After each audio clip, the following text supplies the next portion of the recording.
Everyone, my self Rahul Gunawat और आज हम बात करने वाले हैं ग्लाइकोलाइसिस के बारे में। आज का जो हमारा टॉपिक है वो बायोकेमिस्ट्री का एक इम्पॉर्टेंट टॉपिक है, that can be glycolysis. Correct.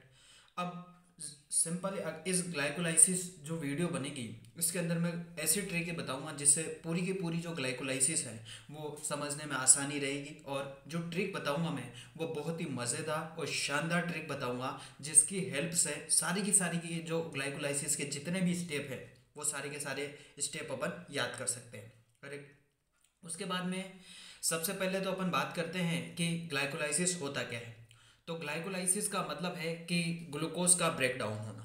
Correct. अगर ग्लूकोज का ब्रेकडाउन होता है तो उसको ग्लाइकोलाइसिस बोलते हैं, और ग्लूकोज का ब्रेकडाउन होके क्या बनता है, लास्ट में पायरुवेट बनता है। जनरली आप कंफ्यूज मत होइएगा, ग्लाइकोजन का ब्रेकडाउन नहीं करवाना है। यहाँ पे नाम से ऐसा लगता है कि ग्लाइकोजन का ब्रेकडाउन होता है, बट यहाँ पे ग्लाइकोजन का ब्रेकडाउन नहीं होता है, यहाँ ग्लूकोज का ब्रेकडाउन होता है। देखो, ग्लाइकोलाइसिस का मतलब है कि ग्लूकोज का ब्रेकडाउन होना। अगर ग्लाइकोजन का ब्रेकडाउन कर दिया ना आपने तो फिर ग्लाइकोलाइसिस नहीं होगा, तब तो ग्लाइकोजिनोलाइसिस हो जाएगा, वो एक अलग प्रोसेस है। करेक्ट। तो इसके लिए मैंने ग्लाइकोलाइसिस की अगर बात की जाए तो उसके लिए मैंने एक ट्रिक दी है जिससे ग्लाइकोलाइसिस के सारे स्टेप हैं वो याद कर सकते हैं अपन। ट्रिक क्या है? जी क्लोज मेरी एक सेक्सी सेक्सी गर्लफ्रेंड है जो 16 की उम्र में डीप गैप लेकर तेरी 32वीं में पीजी अपना एक पीजी कोर्स कंप्लीट किया, और पीईपी मतलब एक पेप स्कूटी है वो खरीदी, और एक स्कूटी खरीदती तो जाहिर सी बात है कि एक पीपीपी हॉर्न बजाएगी। मतलब कहने का मतलब ये है कि जी क्लोज मेरी एक सेक्सी सेक्सी गर्लफ्रेंड है। करेक्ट। जी क्लोज मेरी एक सेक्सी सेक्सी गर्लफ्रेंड है जो 16 की उम्र में, जिसने क्या है 16 की उम्र में एक डीप गैप लिया, और एक तेरी बत्तीसी का मतलब है कि एक डेंटिस्ट का कोर्स भी बोल सकते हैं अपन इसको, या दांतों का कोर्स। करेक्ट। और वो कंप्लीट करके और खुद एक पीजी कंप्लीट किया, और पीजी कंप्लीट करने के बाद उसने क्या किया, एक पेप स्कूटी खरीदी, और पेप स्कूटी खरीदने के बाद जाहिर सी बात है कि स्कूटी खरीदी पेप तो उसके हॉर्न भी बजाएगी यार, वो कहीं जाएगी तो पी पी पी एक हॉर्न बजाए। तो अब जानते हैं ये जो ट्रिक है वो कैसे यूज़ करते हैं इसको। तो इसको अपन ऐसे याद करेंगे, जी क्लोज का मतलब है ग्लूकोज। करेक्ट। जी क्लोज मतलब ग्लूकोज। सेक्सी सेक्सी मेरी एक सेक्सी सेक्सी गर्लफ्रेंड है जो 16 की उम्र में डीप गैप लेकर तेरी 32वीं में पीजी कोर्स कंप्लीट किया। मतलब ये हुआ यार कि यहाँ पे जो गर्लफ्रेंड है इससे है ग्लूकोज 6 फॉस्फेट। गर्लफ्रेंड मतलब ग्लूकोज फ्रक्टोस, एफ से फ्रेंड से फ्रक्टोज, मतलब ये तीनों आपस में एक दूसरे से रिलेटेड है। ग्लूकोज सिक्स फॉस्फेट से बनेगा फ्रक्टोज 6 फॉस्फेट, और फ्रक्टोज 6 फॉस्फेट से बनेगा फ्रक्टोज 1,6 बाईफॉस्फेट। करेक्ट। फिर डीप गैप लेकर, मतलब डीप का मतलब है डाई हाइड्रोक्सी एसीटोन फॉस्फेट, ये इसको डीएचएपी भी बोला जाता है। डीप गैप लेकर, गैप का मतलब है यहाँ पे कि ग्लिसो एल्डिहाइड 3 फॉस्फेट। करेक्ट। तो ये चीज़ें समझ में आ गई। तो मैंने क्या बोला कि जी क्लोज मेरी एक सेक्सी सेक्सी गर्लफ्रेंड है जो 16 की उम्र में एक डीप गैप लेकर, मतलब ग्लूकोज है कन्वर्ट हुआ ग्लूकोज 6 फॉस्फेट में, फिर वो ग्लूकोज 6 फॉस्फेट कन्वर्ट हो जाता है फ्रक्टोज 6 फॉस्फेट में, फ्रक्टोज 6 फॉस्फेट कन्वर्ट हो जाता है फ्रक्टोज 1,6 बाईफॉस्फेट में, और फ्रक्टोज 1,6 बाईफॉस्फेट कन्वर्ट हो जाता है दो डिहाइड्रो एसिडो डीएचएपी, और फिर ये कन्वर्ट हो जाता है किसके अंदर, ग्लाइसोएल्डिहाइड 3 फॉस्फेट के अंदर।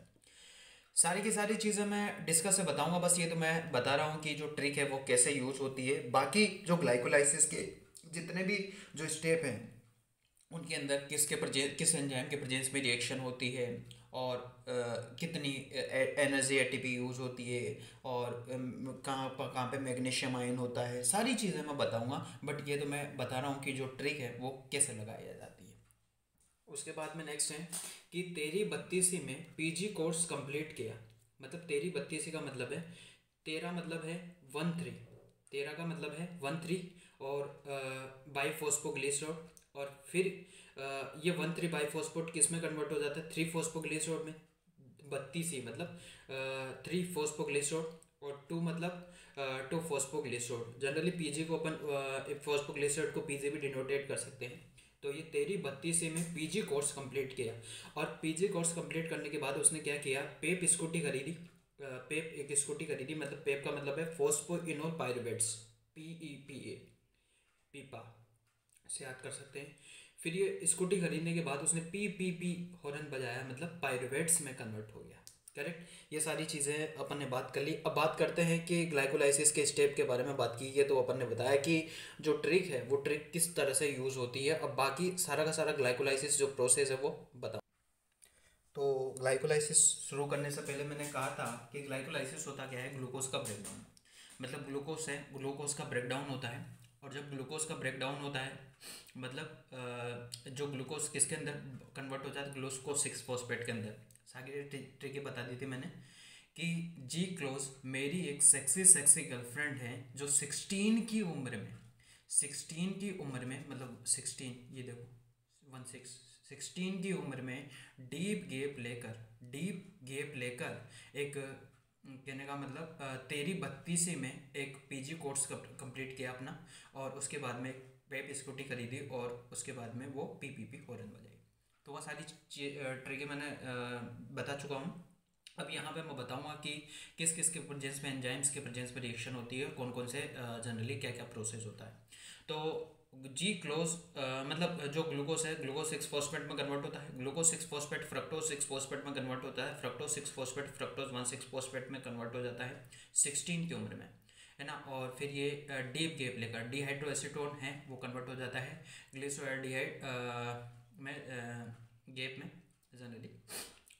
तो फिर अगर अपन बात करें कि ग्लूकोज जब ग्लूकोज 6 फॉस्फेट में कन्वर्ट होता है, तो यहाँ एक एंजाइम के प्रेजेंस में रिएक्शन होती है दैट कैन बी हेक्सोकाइनेज। अब जबकि अगर जभी भी अपन बात करते हैं कि जो एज जहाँ पे भी आ जाता है इसका मतलब होता है एंजाइम्स। करेक्ट। तो यहाँ पे हेक्सोकाइनेज एंजाइम्स यूज होता है, और या फिर ग्लूकोकाइनेज भी हो सकता है। तो और ये मैग्नीशियम आयन के प्रेजेंस में रिएक्शन होती है, और यहाँ पे एक एनर्जी है, उस एनर्जी का जनरली ब्रेक डाउन होता है। मतलब ADP है वो कहने का मतलब ये है कि, सॉरी मैंने एरो थोड़ा उल्टा बना दिया है, मैं सही कर देता हूँ। तो मैंने वहाँ पे एरो थोड़ा गलत बना दिया था, तो मैंने सही कर दिया कि यहाँ पे एक एनर्जी का डिग्रेडेशन होता है। मतलब ATP है वो ADP के अंदर कन्वर्ट होता है। तो जाहिर सी बात है फिर उसके बाद में जब ग्लूकोज 6 फॉस्फेट है, जब यहाँ ये जो रिवर्सिव जो रिएक्शन है ग्लूकोज जब ग्लूकोज 6 फॉस्फेट में कन्वर्ट होता है, तो ये एक तरह की इरिवर्सिबल रिएक्शन है। इरिवर्सिबल रिएक्शन ये होती है कि जब ग्लूकोज से ग्लूकोज 6 फॉस्फेट बन सकता है, बट ग्लूकोज 6 फॉस्फेट से ग्लूकोज नहीं बन सकता। जबकि ये वाला जो स्टेप है कि जब ग्लूकोज 6 फॉस्फेट जब फ्रक्टोज 6 फॉस्फेट में कन्वर्ट होता है, ये दोनों एक दूसरे के आइसोमर हैं, ग्लूकोज 6 फॉस्फेट और फ्रक्टोज 6 फॉस्फेट, और ये दोनों की अगर बात की जाए तो ये एक तरह का रिवर्सिबल प्रोसेस है। मतलब ग्लूकोज 6 फॉस्फेट से फ्रक्टोज 6 फॉस्फेट भी बन सकता है, और फ्रक्टोज 6 फॉस्फेट से ग्लूकोज 6 फॉस्फेट भी बन सकता है। ये एक एंजाइम के प्रेजेंस में होता है दैट कैन बी फॉस्फोहेक्सोस आइसोमरेज के प्रेजेंस में रिएक्शन होती है।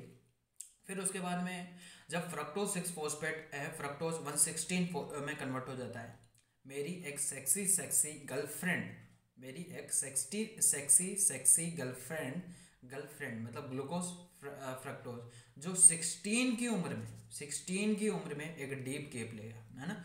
तो ये फ्रक्टोज 6 फॉस्फेट जब फ्रक्टोज 1,6 फॉस्फेट में कन्वर्ट होता है, तो यहाँ एक फॉस्फोफ्रक्टोकाइनेस की हेल्प से एंजाइम्स की प्रेजेंस में रिएक्शन होती है, और यहाँ पे भी एक मैग्नीशियम आयन यूज होता है, और एक ATP यहाँ पे डिग्रेडेशन होता है। मतलब खर्च होती है यहाँ एक ATP, तो ATP है वो ADP के अंदर कन्वर्ट हो जाता है।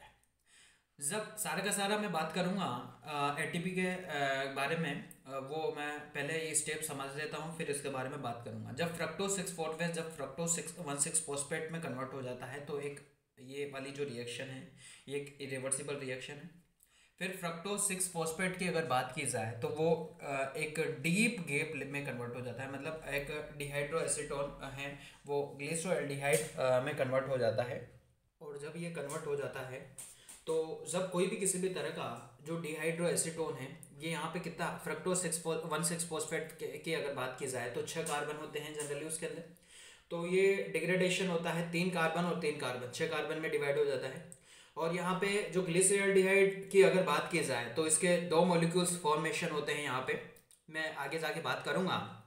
तो जब ग्लिसरॉल्डिहाइड की अगर बात की जाए, जब वो 1,3 बाइफॉस्फोग्लिसराइड में कन्वर्ट हो जाता है, मतलब तेरी 32 में एक पीजी कोर्स कंप्लीट किया, मतलब तेरी 32 मतलब है 13, मतलब 1,3 बाइफॉस्फोग्लिसराइड में कन्वर्ट हो जाता है, करेक्ट। तो जब गैप है तेरी 32 में कन्वर्ट हो जाता है, मतलब ग्लिसरॉल्डिहाइड गैप है, अगर वो 1,3 बाइफॉस्फोग्लिसराइड में कन्वर्ट हो जाता है, तो ये वाला जो स्टेप है ये एक तरह का रिवर्सिबल स्टेप है। ये वाला पूछा जाता है, इंपॉर्टेंट स्टेप है, मैं बता देता हूँ। जनरली अगर बात की जाए, यहाँ 3 कार्बन से 1,3 बाइफॉस्फोग्लिसराइड में कन्वर्ट हो रहा है, मतलब एक कार्बन बढ़ रहा है, फिर भी ये रिएक्शन क्या है, एक तरह का रिवर्सिबल रिएक्शन होने में तो क्या चाहिए, ये वाली रिएक्शन इरिवर्सिबल रिएक्शन होनी चाहिए, क्योंकि एक कार्बन है ज्यादा हो रहा है इसके अंदर, जबकि यहाँ पे एक कार्बन की कमी है, करेक्ट, क्योंकि 3 फॉस्फेट है यहाँ पे, जबकि यहाँ 1,3 बाइफॉस्फोग्लिसराइड है, करेक्ट। तो ये रिएक्शन होने में एक इरिवर्सिबल रिएक्शन होनी चाहिए, बट है क्या रिवर्सिबल रिएक्शन, तो ये एक इंपॉर्टेंट है, याद रखिएगा आप। उसके बाद में यहाँ पे एक NADH2 का यूटिलाइजेशन होता है।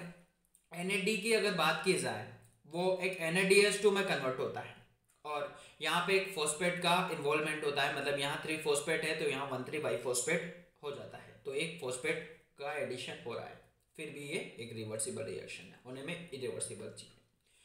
जनरली होता क्या है कि एक NADH2 की अगर बात की जाए, तो एक NADH2 के अंदर 2.5 ATP का प्रोडक्शन होता है, बट यहाँ पे अगर बात की जाए, जब डिहाइड्रो एसीटोन है, इससे इसके से ये 2 मॉलिक्यूल्स बनते हैं इसके, तो एक से अगर 2.5 ATP का प्रोडक्शन होता है एक NADH2 से, तो जाहिर सी बात है कि 2 NADH2 से कितने ATP का प्रोडक्शन होगा, 5 ATP का होगा, नहीं होगा, होगा।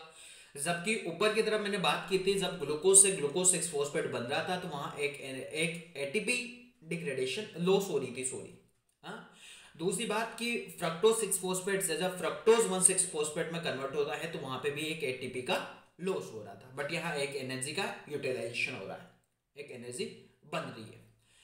दूसरी बात कि जब 1,3 बाइफॉस्फोग्लिसराइड से 3 फॉस्फोग्लिसराइड में कन्वर्ट हो रहा है, मतलब यहाँ एक कार्बन की कमी हो रही है, करेक्ट। तो ये वाला रिएक्शन भी क्या होना चाहिए, होने में तो ये भी क्या चाहिए, एक मैं बोलूं तो ये भी होने में तो एक तरह का इरिवर्सिबल होना चाहिए, बट हो है क्या, ये एक रिवर्सिबल है, मोस्ट इंपॉर्टेंट है। एमसीक्यू में थ्योरेटिकल क्वेश्चन में काफ़ी पूछा जाता है जनरली एमसीक्यू में, कि कौन सा स्टेप है वो रिवर्सिबल है, कौन सा इरिवर्सिबल है, तो मैं सारी चीज़ें मैंने बताई है, तो ये कंफ्यूज मत होइएगा।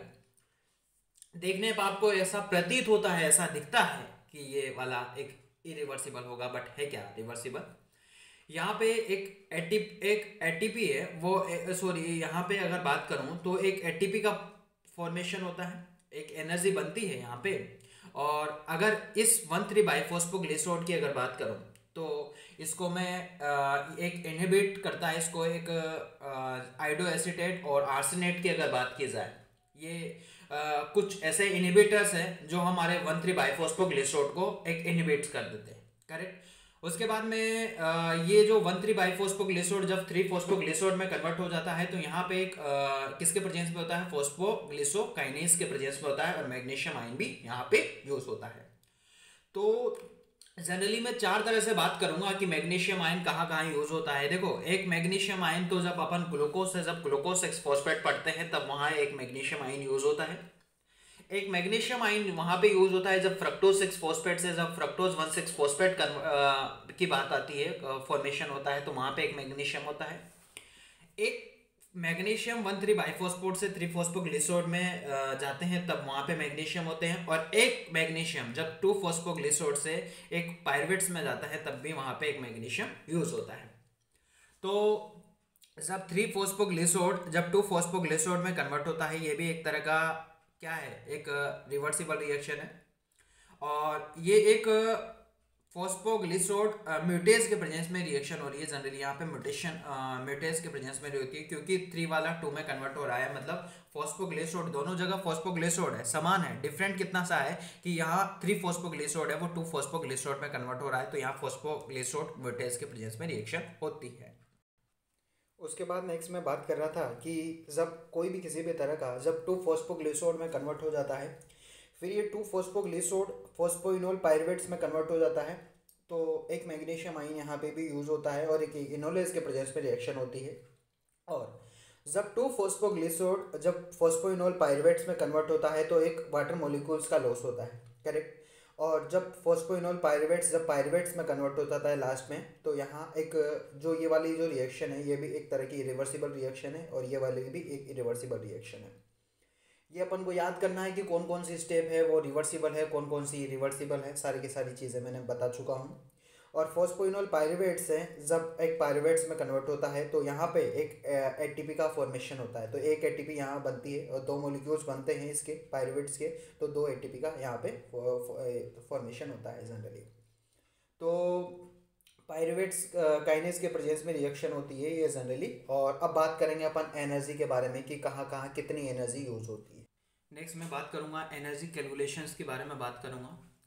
तो एक एरोबिक कंडीशंस के बारे में बात करेंगे कि एरोबिक कंडीशन के अंदर कितनी एनर्जी यूज़ होती है और एनारोबिक के अंदर कितनी एनर्जी का प्रोडक्शन होता है।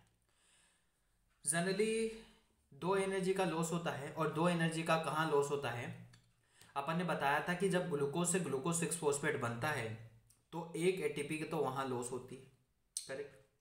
और दूसरी एटीपी कहाँ लॉस होती है, जब ग्लूकोज 6 फॉस्फेट से और फ्रक्टोज 1,6 फॉस्फेट की अगर बात की जाए तो वहाँ एक एटीपी वहाँ लॉस होती है। और दोनों के दोनों जो स्टेप है, जब ग्लूकोज से ग्लूकोज 6 फॉस्फेट बनता है और ग्लूकोज 6 फॉस्फेट से फ्रक्टोज 1,6 बाइफॉस्फेट बनता है, ये दोनों के दोनों अगर बात की जाए तो सॉरी यहाँ पे मैं एक चीज़ लिखना भूल गया साहिल।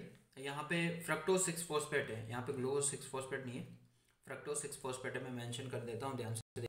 तो ये चीज़ मैंने मेंशन कर दी यहाँ पे कि फ्रक्टोज 6 फॉस्फेट से जब फ्रक्टोज 1,6 बाइफॉस्फेट बनता है तब यहाँ भी एक एटीपी का लॉस होता है। और दोनों के दोनों जो स्टेप है ये एक तरह का इरिवर्सिबल स्टेप है। उसके बाद में नेक्स्ट अपन बात करते हैं कि जब अपन ने कहा था कि जब एक गैप है, गैप से डिहाइड्रोग्लिसरॉल वहाँ से एक 1,3 बाइफॉस्फोग्लिसरॉल में कन्वर्ट होता है। जब 1332 में जब गैप लेकर 1332 का कोर्स कंप्लीट करता है जब वो, तो वहाँ पे 1332 का कोर्स कंप्लीट कर लेती है खुद का और पीजी कोर्स कंप्लीट करती है। तो वहाँ पे मतलब एक वो जो स्टेप है वो एक तरह का रिवर्सिबल रिएक्शन है और होने में इरिवर्सिबल चाहिए, मैंने बता चुका हूँ किस तरह से होता है। और ये जो वहाँ पे 2 मॉलिक्यूल्स बनते हैं, तो एक NADH2 की अगर बात की जाए, NADH2 का यूटिलाइजेशन होता है। एक NADH2 से 2.5 ATP का फॉर्मेशन होता है, तो 2 NADH2 का फॉर्मेशन से कितनी ATP बनेगी, 5 ATP। उसके बाद में 2 ATP कहाँ कहाँ बनती है, मैंने बताया था 2 ATP, क्योंकि 2 मॉलिक्यूल्स है ना, लास्ट में 2 पायरुवेट्स बनता है। तो एक जब 1,3 बाइफॉस्फोग्लिसरॉल से जब 3 फॉस्फोग्लिसरॉल में कन्वर्ट होता है तो 2 ATP तो वहाँ बनेगी। और 2 ATP कहाँ बनेगी, जब फॉस्फोइनोल पायरुवेट्स है, जब पायरुवेट्स की अगर बात की जाए वहाँ पे बनती है 2 ATP। तो कितनी ATP बन रही है, 5 तो ये ATP, 2 ये और 2 ये, कितनी हो गई, टोटल 9 ATP हो गई। और जिनमें से लॉस कितनी ATP हुई, 2 ATP, तो 9 में से 2 गया तो 7 ATP का फॉर्मेशन होता है, किसमें, एरोबिक कंडीशन में। अब एनारोबिक कंडीशन के बारे में जब भी बात करूं तो इसके अंदर होता क्या है कि जब ग्लाइकोलाइसिस के अंदर लास्ट एंड फाइनल प्रोडक्ट क्या बनता है, पायरुवेट्स। फिर पायरुवेट्स एनारोबिक कंडीशन होती है तो पायरुवेट्स एक एल लैक्टेट में कन्वर्ट हो जाता है। तो यहाँ पे एक NADH2 का लॉस होता है, करेक्ट। एक NADA वो एक नाडो में कन्वर्ट होता है, करेक्ट। और जब यहाँ की अगर बात करूँ तो एक NADH2 से मैंने कहा था कि 2.5 ATP का फॉर्मेशन होता है। तो 2 NADH2 से कितना, 2 मॉलिक्यूल्स से, 2 पायरुवेट्स के 2 मॉलिक्यूल्स बनेंगे ना, तो 2 मॉलिक्यूल्स से तो बनेंगे यार। तो 2 NADH2 है, उससे 5 ATP है, वो यूटिलाइज हो जाती है। और उसके बाद में जब 7 ATP तो यहाँ बन रही है और 5 ATP यहाँ से लॉस होगी, करेक्ट। तो अब टोटल नेट गेन एटीपी कितनी बची है एनारोबिक के अंदर, वो कितनी बची है, 2 एटीपी ना। तो मैंने यहाँ पे ये लिखा है, जनरली दिखा देता हूँ। तो मैंने यहाँ पे ये लिखा है कि नेट एटीपी ग्लाइकोलाइसिस की अगर बात करूँ, तो ग्लाइकोलाइसिस के अंदर जो नेट एटीपी का फॉर्मेशन होता है एरोबिक कंडीशन के अंदर तो 7 एटीपी का फॉर्मेशन होता है, और एक एनारोबिक कंडीशन के अंदर 2 एटीपी का फॉर्मेशन होता है। ये सारी की सारी चीज़ें अपन ने बात कर ली ग्लाइकोलाइसिस के अंदर। तो ग्लाइकोलाइसिस, मुझे आशा है कि आपको ग्लाइकोलाइसिस समझ में आया होगा, क्योंकि मैंने जो सारा का सारा एक ट्रिक से बताया है कि जी क्लोज मेरी एक सेक्सी सेक्सी गर्लफ्रेंड है जो 16 की उम्र में आकर एक डीप गैप लेकर तेरी 32 में अपना एक पीजी कोर्स कंप्लीट किया, और पीजी कोर्स कंप्लीट करने के बाद एक पेप स्कूटी खरीदी, और उसका पेप स्कूटी खरीदी तो उसका हॉर्न भी बजाएगी पी पी पी। ये सारी चीज़ें मैंने एक ट्रिक से देखी, ग्लाइकोलाइसिस के जितने भी स्टेप देखे, उनकी एनर्जी का बारे में बात की, सारी चीज़ें मैंने बताई। अब ऐसी ट्रिक मैं बताऊंगा, अगला जो वीडियो बनेगा मेरा क्रेब साइकिल का, तो क्रेब साइकिल के अंदर भी मैं ऐसी ट्रिकें बताऊंगा जिससे पूरी की पूरी जो क्रेब साइकिल है उसकी एक एक चीज़ है वो आपको समझ में आ जाएगी। शुरू में देखने पे चीज़ें थोड़ी क्या है टिपिकल लगती है, बट जैसे जैसे वीडियो को अपन लास्ट तक देखते हैं ना, पूरी चीज़ों क्या है टिप्सों पे हो जाती है, करेक्ट। तो इस वीडियो को आप एंड तक देखिएगा, जभी वीडियो आपको समझ में आएगा, करेक्ट। तो मैं इनके सारे के सबके जो नोट्स हैं वो इनके डिस्क्रिप्शन में डाल दूंगा, वहाँ से लिंक डाल दूंगा, तो वहाँ से आप फ़ोटो देख सकते हो। और मेरा टेलीग्राम चैनल है मेडिकोज स्टूडियो, वो आप सर्च कर सकते हो। तो वहाँ अगर वो ज्वाइन कर लेते हो आप, तो वहाँ पे भी जितने भी मैं वीडियो डालता हूँ उन सब के जो पीडीएफ हैं जो नोट्स के लिए, और जितने भी जो वीडियो के जो लिंक है वो सारे के सारे वहाँ पे मेंशन होते हैं। तो वहाँ से आप को टाइम टू टाइम चीज़ें मिलती रहेगी। और बाकी थैंक